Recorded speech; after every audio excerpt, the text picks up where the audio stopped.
This angel is lethal, vicious, and merciless. He terrifies everyone, including humans, devils, and other angels.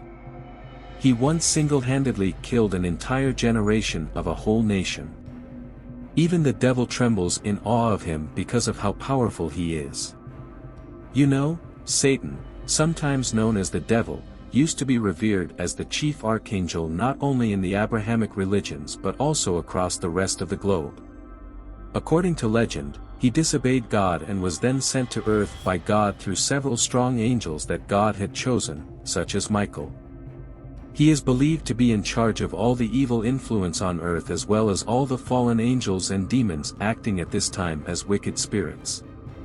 The angel tossed him into the abyss and closed and sealed it over him, so that he could not deceive the nations once more until the end of the 1,000 years. After that, he must be given a little period of independence. People have historically been interested in end-times prophecy. There is ongoing discussion on the meaning of the prophetic passages in the Bible, particularly those found in Revelation. Of all the seductive events portrayed in Revelation, Satan being chained for 1,000 years is one of the most discussed and hotly contested. We keep an objective eye on the 1,000 years that Satan was confined. One way to think of Satan's captivity is the Armageddon War. When Jesus returns, the beast, the false prophet, and the massive troops assembled to conquer Israel will be totally annihilated. When the beast and the false prophet who had performed the signs on its behalf were both taken into custody, the conflict came to a conclusion. When they were both dropped into the sulfur-burning lake, they were both still alive. All the birds consumed their flesh after the remainder were slain by the sword that sprang from the mouth of the horse's rider. Revelation 19 verses 20-21. By simply mentioning Jesus, the rider immediately vanquishes the forces of evil. Scripture frequently demonstrates his power, and his triumph at Armageddon is another illustration. Jesus now focuses on Satan after overcoming his human opponents. I saw an angel come down from heaven, having the key to the abyss, and a great chain, according to Revelation 20 verses 1-3. For 1,000 years, he captured and imprisoned the dragon, that fabled monster also known as the devil or Satan. Now, in the Bible, the terms, place of destruction, and angel of the abyss, are both characterized using the Hebrew word Abaddon, which means destruction, and the Greek word Apollyon, which means destroyer. Sheol, the name of the place where the dead are buried, is commonly used in connection with Abaddon, the Hebrew term for the bottomless pit. An army of locusts is commanded by an angel by the name of Abaddon, according to the book of Revelation in the New Testament. First appearing in Koine Greek, Revelation 9 verse 11, his name is later translated from Abaddon's Hebrew name to Apollyon. The additional annotations found in the Vulgate and the Douay Rheims Bible are not included in the Greek text. In the New Testament, Abaddon is initially identified as a person, not a location. The Douay Rheims Bible, Revelation 9 verse 11, refers to a king, the angel of the bottomless pit, also known as Abaddon in Hebrew, Apollyon in Greek, and Exterminans in Latin. Abaddon is referred to as the destroyer, the angel of the abyss, and the leader of a plague of locusts with crowned human faces, women's hair, lions' teeth, wings, iron breastplates, and a tail with a scorpion stinger that tortured anyone for 5 months who lacked the seal of God on their foreheads, according to Revelation 9 verse 11. Two distinct sources, Bartholomew the Apostle's Book of the Resurrection of Jesus Christ and Pseudo-Timothy of Alexandria's sermon The Enthronement of Abaddon, give Abaddon particularly significant roles. According to Timothy's homily, Abaddon, who was initially given the name Muriel, was charged by God with gathering the earth that would be used to construct Adam. After performing this mission, the angel was selected to serve as the guardian. He was feared by all, including angels, devils, and other living things.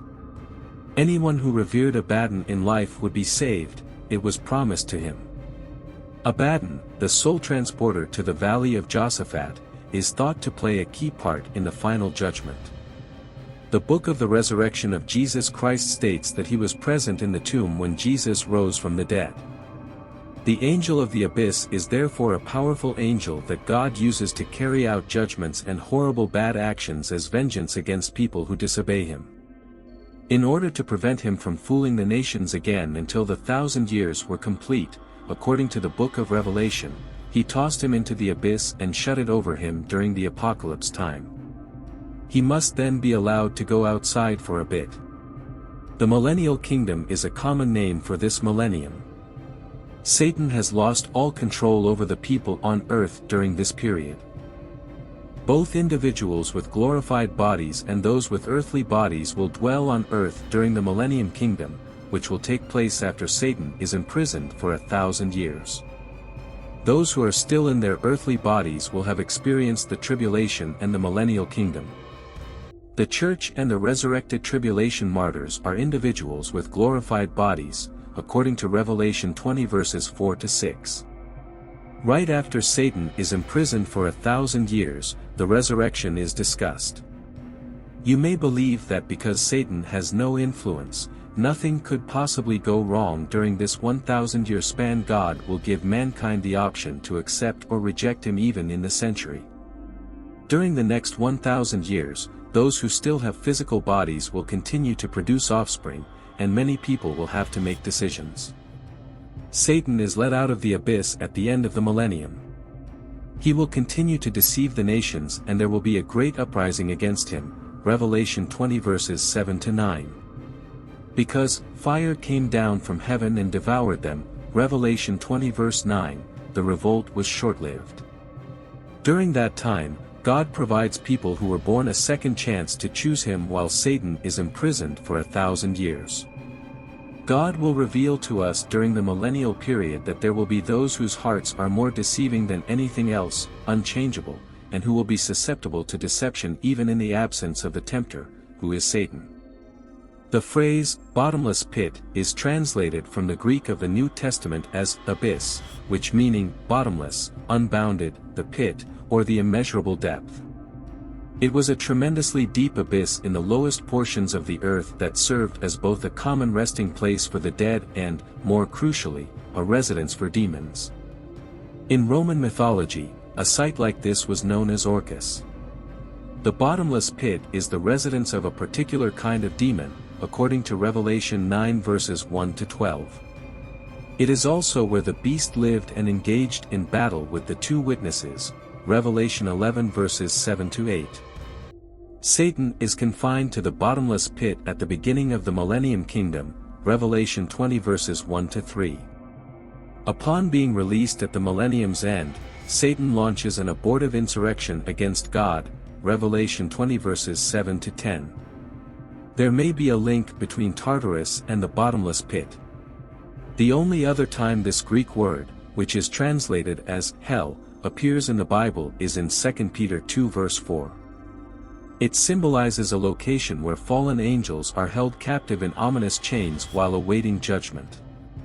The New International Version says that these angels in Tartarus are imprisoned in dark prisons.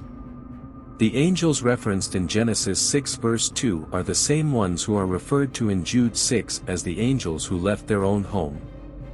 The occupants of the bottomless pit are the same angels who sinned and were exiled from their original home if Tartarus and the abyss are identical. Satan and those who attempted to disrupt God's plan to bring the seed of the woman into the world but were unsuccessful before the flood are among the most vile angels that God keeps in the bottomless pit, Genesis 3 verse 15.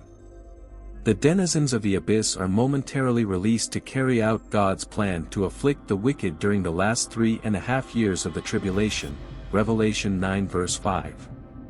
These occupants of the bottomless pit despise humanity and wish to exterminate it, but God restrains them and keeps back their terror.